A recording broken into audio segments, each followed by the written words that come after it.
بسم اللہ الرحمن الرحیم۔ میں آپ سب حضرات کا، علماء مشائخ کا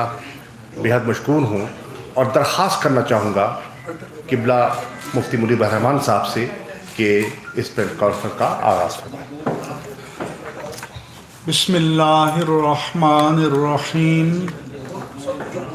سب سے پہلے میں آپ سب سے اور پوری قوم سے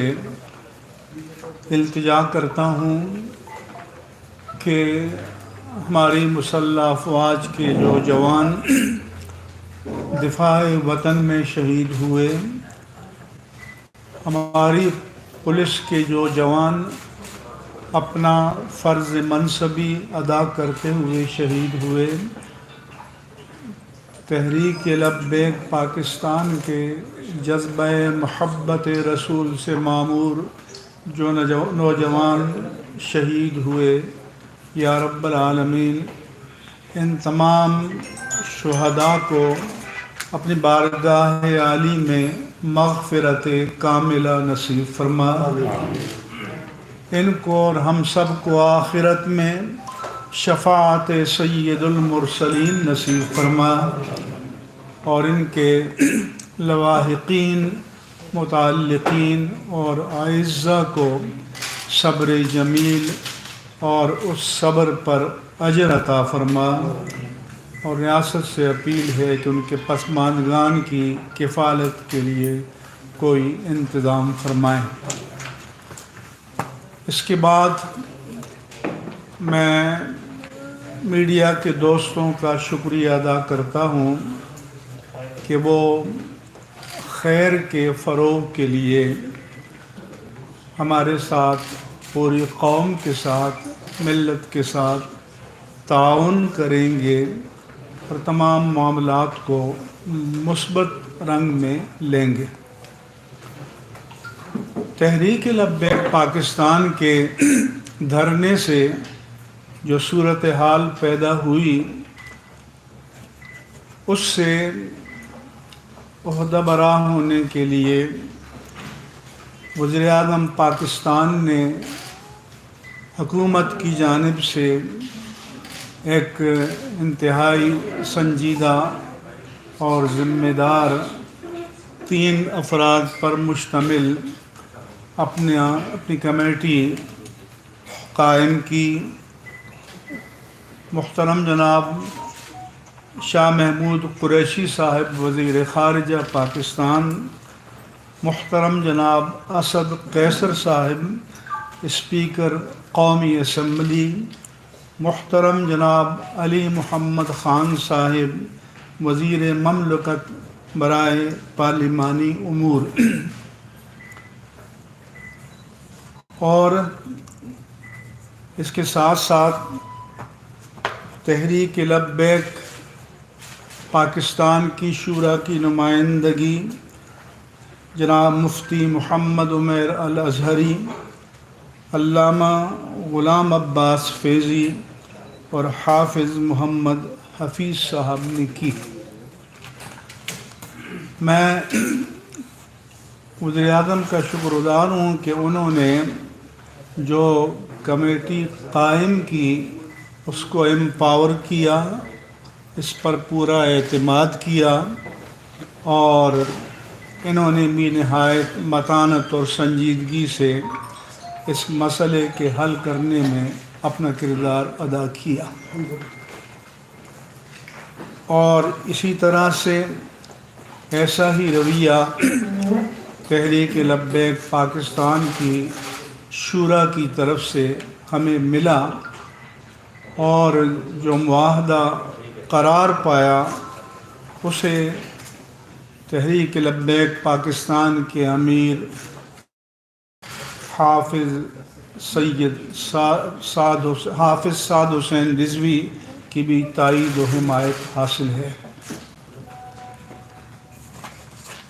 یہاں پر میں یہ پوری قوم سے گزارش کرنا چاہتا ہوں کہ یہ کسی کی فتح یا شکست نہیں ہے، یہ پاکستان کی فتح ہے، یہ اسلام کی فتح ہے، یہ حب الوطنی کی فتح ہے، اور یہ انسانی جانوں کی حرمتوں کے تحفظ کی فتح ہے۔ یہ بھی میں قوم کو بتانا چاہتا ہوں کہ یہ مذاکرات کسی جبر اور تناؤ کے ماحول میں نہیں ہوئے، سنجیدہ ماحول میں، ذمہ دارانہ ماحول میں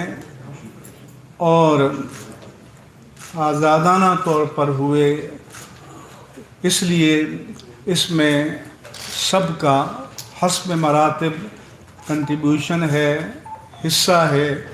اور سب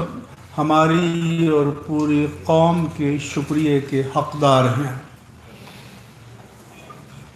یہ معاہدہ اس لیے ہوا کہ جوش پر ہوش غالب آیا، جذباتیت پر معقولیت غالب آئی، اور تمام فریقوں نے حکمت و تدبیر و تدبر اور بصیرت کا مظاہرہ کیا، اور اس کے نتیجے میں آج ہم یہاں آپ کے سامنے بیٹھے ہوئے ہیں۔ میں چند کلمات آپ کو پڑھ کر سناتا ہوں۔ الحمدللہ علی احسانہ، حکومت پاکستان اور تحریک لبیک پاکستان کے مابین اعتماد باہمی کے ماحول میں تفصیلی مذاکرات کے بعد اتفاق رائے سے معاہدہ طے پا چکا ہے۔ آئندہ ہفتے عشرے میں اس کے مثبت نتائج سامنے آ جائیں گے۔ معاہدے کے فریقین نے حکمت و تدبر کے ساتھ ملک و ملت کے بہترین مفاد میں یہ معاہدہ کیا، اور اللہ تعالیٰ کا کرم ہے کہ کسی ناخوشگوار صورتحال کے پیش آنے سے پہلے یہ فیصلہ ہو گیا۔ یہ پورے ملک کے لیے خیر و فلاح کی خبر ہے، اور قومی میڈیا کو اسے مثبت انداز میں پیش کرنا چاہیے، اور ملک میں امن، سلامتی اور عافیت کے لیے جو مخلصانہ جد و جہد کی گئی ہے اس میں آپ کو بھی اپنا حصہ ڈالنا چاہیے۔ تناؤ کی فضا میں جذبات کو قابو میں رکھنا اور جوش پر ہوش کا غالب آنا نہایت خوشائند ہے۔ اس معاہدے کی تفصیلات مناسب وقت پر سامنے آ جائیں گی، مگر انگریزی کا مقولہ ہے actions speak louder than the words. اس لیے آپ عملی نتائج دیکھیں گے۔ ہم نے ملک کی عافیت و سلامتی اور امن کے مفاد میں اس میں مصالحت کار کا فرض ادا کیا۔ میرے ساتھ کراچی سے سیلانی ویلفیئر ٹرسٹ انٹرنیشنل کے چیئرمین مولانا محمد بشیر فاروق قادری صاحب بھی تشریف لائے، اور ہم نے 12-13 گھنٹے مسلسل نان اسٹاپ یہ کاوش کی، محنت کی، اور جس کے نتیجے میں ہم ایک اچھے اختتام کو حاصل کرنے میں کامیاب ہوئے۔ ہم نے ملک کی عافیت و سلامتی اور امن کے مفاد میں اس میں مصالحت کار کا فرض ادا کیا۔ اللہ تعالیٰ اپنے حبیب کریم صلی اللہ علیہ وآلہ وسلم کے طفیل ملک کو اس کے بہتر ثمرات نصیب فرمائے۔ اس معاہدے کے نتیجے میں ایک اسٹیئرنگ کمیٹی بنائی گئی ہے کہ جو اس کی نگرانی کرے گی۔ وزیر مملکت برائے پارلیمانی امور جناب علی محمد خان صاحب اس کے سربراہ ہوں گے۔ جناب راجہ بشارت صاحب وزیر قانون پنجاب، سیکریٹری وزارت داخلہ حکومت پاکستان اور ہوم سیکریٹری صوبہ پنجاب بلحاظ عہدہ اس کمیٹی کے رکن ہوں گے۔ تحریک لبیک پاکستان کی طرف سے مفتی غلام غوث بغدادی اور جناب انجینئر حفیظ اللہ علوی اس کمیٹی کے رکن ہوں گے، اور انشاءاللہ تعالی یہ آج ہی سے فنکشنل ہو جائے گی اور فعال ہو جائے گی۔ اور یہ معاہدہ اس طرح کا نہیں ہے کہ دوپہر کو دستخط کیے جائیں اور شام کو ٹی وی پر کہا جائے کہ اس کی کوئی قانونی حیثیت نہیں ہے۔ اللہ کے قانون سے بڑھ کر بھی دنیا میں کوئی قانون ہے کہ اللہ فرمائے کہ وَأَوْفُوا بِالْعَهْدِ إِنَّ الْعَهْدَ كَانَ مَسْئُولًا، عہد کو وفا کرو، بے شک اللہ کی عدالت میں عہد کے بارے میں پوچھا جائے گا۔ میں اہل سنت و جماعت پاکستان کے ملک بھر میں اور بیرون ملک لوگ جو رابطے میں ہیں اور اس کے بارے میں متفکر تھے، ان سب کو یقین دلاتا ہوں، تمام مسلمانوں کو یقین دلاتا ہوں کہ انشاءاللہ تعالی اس سے خیر برآمد ہوگی۔ اسی طرح میں بعض دینی سیاسی جماعتوں نے، ان کے سربراہان نے مجھے ٹیلی فون کیا اور کہا کہ آپ جب اور جہاں کہیں گے منصفانہ مقصد کے لیے ہم آپ کے شانہ مشانہ کھڑے ہوں گے۔ میں ان کا بھی شکریہ ادا کرتا ہوں۔ حکومت کی صفوں میں جنہوں نے معقولیت کا مظاہرہ کیا اور جنہوں نے طاقت کے استعمال سے احتراز کرنے کا مشورہ دیا، اور حزب اختلاف میں جنہوں نے یا حکومت کے اتحادیوں میں جنہوں نے طاقت کے استعمال سے گریز کا مشورہ دیا، میں تہہ دل سے ان سب کا شکریہ ادا کرتا ہوں۔ ہمارے میدان صحافت کے تجزیہ کار ہوں، کالم نگار ہوں، دیگر حضرات ہوں جنہوں نے معقولیت کا مشورہ دیا، میں تہہ دل سے ان کا بھی شکریہ ادا کرتا ہوں۔ اور ان سب حضرات کی تائید اور کوشش سے یہ ماحول پیدا ہوا۔ میں میڈیا کے دوستوں سے گزارش کرتا ہوں کہ ایک دو دن اگر آپ کی دکان پہ مندی ہو جائے تو ملک و ملت کی خاطر، اس پیارے پاکستان کی خاطر اس کی قربانی دے دیجیے گا، اور منفی کھود کرید پڑھنے کی بجائے مثبت پہلوؤں کو سامنے لانے کی کوشش کیجیے گا، کیونکہ اس پاکستان کی سلامتی، اس کا امن، اس کی عافیت اور اس میں انسانی جانوں کا، املاک کا، آبرو کا تحفظ جس طرح حکومت کی ذمہ داری ہے، میری بھی ہے، آپ کی بھی ہے، ہر ایک کی ہے، اور جو جتنا اختیار و اقتدار رکھتا ہے اس کی سب سے زیادہ ہے۔ ہر ایک کو معلوم ہے کہ حکومت کے پاس طاقت بھی ہوتی ہے، ادارے بھی ہوتے ہیں، اس لیے جو لوگ بار بار یہ یاد دلانا چاہتے ہیں تو کیا وہ لوگوں کو احمق سمجھتے ہیں کہ ان کو اتنی بات بھی نہیں معلوم کہ حکومت کے پاس طاقت ہوتی ہے؟ لیکن پاکستان کے آرڈیننس فیکٹریز میں جو گولیاں اور اسلحہ بنتا ہے وہ اپنی قوم پر چلانے کے لیے نہیں، وہ داخلی اور خارجی دشمنوں کے خلاف استعمال کرنے کے لیے بنتا ہے۔ کسی بھی حکومت کے لیے طاقت کا استعمال اپنے عوام کے خلاف کوئی باعث افتخار نہیں ہے، اس کو ہمیشہ اور ہمیشہ زیرو آپشن پر رکھنا چاہیے اور ہمیشہ مکالمہ اور مذاکرات کی طرف آنا چاہیے۔ اور آپ جانتے ہیں کہ اگر 90 ڈگری میں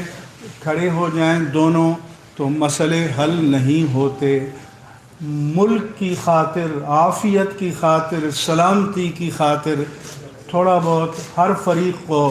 ایثار سے کام لینا پڑتا ہے۔ اچھی بات ہے کہ معاہدہ ہو گیا ہے یہ، لیکن اس سے پہلے بھی کافی سارے معاہدے ہوئے ہیں، تو کیا سمجھا جائے سر ٹھہر جائیے پلیز سن لیجیے آپ کے سوال۔ اس سے پہلے ہم ماضی کو بلا کر بیٹھے ہیں اور ہمیں یقین دلایا گیا ہے، اور ہم ذمہ داروں کی یقین دہانی پر آپ کو یقین دلاتے ہیں کہ انشاءاللہ تعالی اس پر لفظاً و معناً ان لیٹر اینڈ اسپرٹ عمل کیا جائے گا۔ بس ایک سیکنڈ ٹھہریے بھائی جان، ایک منٹ ٹھہریے۔ بسم اللہ الرحمن الرحیم۔ جب میں کہوں گا سوال جواب دیکھیے یار سنیے، بسم اللہ الرحمن الرحیم۔ میں تمام علماء مشائخ کا، اکابرین کا جو تشریف فرما ہے، دل کی اتح گہرائیوں سے شکریہ ادا کرنا چاہتا ہوں کہ انہوں نے فہم و فراست سے کام لیتے ہوئے ملک کو ایک امتحان سے بچایا ہے۔ جمعے کے روز میں صبح جب تہران سے لوٹا تو نیشنل سیکورٹی کمیٹی کا اجلاس منعقد کیا گیا۔ نیشنل سیکورٹی کمیٹی کے اجلاس نے طویل مشاورت اور گفتگو کے بعد ایک فیصلہ کیا کہ ہم نے مذاکرات کو ترجیح دینی ہے اور دانش سے، طاقت سے نہیں، دانش سے اس مسئلے کو حل کرنے کو ترجیح دینی ہے۔ الحمدللہ اسی مینڈیٹ کو ذہن نشین کرتے ہوئے اور جو قوم میں ایک اضطراب کی کیفیت تھی جو ہم نے اور قوم نے ٹیلی ویژن پر معصوم لوگوں کی جانوں کا ضیاع دیکھا، لوگوں کو زخمی ہوتے دیکھا، املاک کا نقصان دیکھا، ہسپتالوں میں ایمبولنس کی رکاوٹ دیکھی، بچوں کو اسکولوں تک جانے کی دقتیں دیکھیں، اور جو ملک کی معیشت کو ایک نقصان کا خدشہ ہوا یا ہو سکتا تھا اگر یہ طوالت اختیار کرتا، ان سب چیزوں کو سامنے رکھتے ہوئے الحمدللہ ایک امن کا اور بہتری کا راستہ تلاش کیا گیا ہے۔ میں اس پر تمام اہل سنت کے زعماء اور قائدین کا شکریہ ادا کرنا چاہتا ہوں۔ میں تحریک لبیک کی قیادت کا بھی شکریہ ادا کرنا چاہتا ہوں، اور اگر اجازت دیجیے جنہوں نے اس میں اپنا حصہ شامل کیا، میں اپنے فرائض میں اس کو اپنا فرض سمجھتا ہوں کہ وہ اگر یہاں تشریف فرما نہیں بھی ہیں تو ان کا نام کا ذکر کر دیا جائے۔ مفتی منیر الرحمان صاحب تو تشریف فرما ہیں، ہم ان کے شکر گزار ہیں۔ جناب مولانا بشیر فاروق قادری صاحب تشریف فرما ہیں، کراچی سے تشریف لائے، ہم آپ کے شکر گزار ہیں۔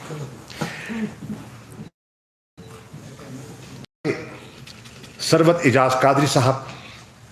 جناب صاحبزادہ حامد رضا صاحب، جناب پیر عبد الخالق صاحب، جناب ڈاکٹر عبد الخیر محمد زبیر صاحب، جناب صاحبزادہ حامد سعید کاظمی صاحب، جناب پیر محمد امین صاحب، جناب خواجہ غلام قطب فرید صاحب، جناب پیر نظام سیالوی صاحب، جناب صاحبزادہ حافظ حامد رضا صاحب، جناب مفتی وزیر قادر صاحب، میاں جلیل احمد شرقپوری صاحب، جناب سید علی رضا بخاری صاحب، جناب مخدوم عباس بنگالی صاحب، جناب صاحبزادہ حسین رضا صاحب, جناب پیر حبیب عرفانی صاحب سندر شریف والے, جناب ضیاء نور شاہ صاحب اور پیر قاسم سیالوی صاحب اور جناب صاحبزادہ سلطان احمد علی صاحب, جنہوں نے وزیر اعظم سے ملاقات بھی کی اور اپنا اثر و رسوخ اور اپنی مشاورت اور رہنمائی سے ہمیں مستفید کیا. اسی ان کی ہدایت, وزیر اعظم کی ہدایت پر اور سب صاحبان کی فہم و فراست کو سامنے بروئے کار لاتے ہوئے اور ملک و ملت کے مفاد کو سامنے رکھتے ہوئے, جانتے ہوئے کہ انتشار میں پاکستان کا فائدہ نہیں ہے, ان قوتوں کو فائدہ ہو سکتا ہے جو ملک میں افراتفری دیکھنا چاہتی ہیں, وہ قوتیں جو پاکستان کو مستحکم اور متحد دیکھنا چاہتی ہیں, یقیناً وہ متفکر ہیں. اللہ نے ہمیں اس میں سرخرو کیا ہے اور یہ بات پایا تکمیل کو پہنچی ہے. یہ ہم پوری قوم کو مبارکباد دیتے ہیں اور ان سب قائدین کا شکریہ ادا کرتے ہیں, اور اس وقت معاملات کو یہیں ہم سمیٹیں گے اور کوئی سوال جواب اس وقت نہیں ہوگا. Thank you.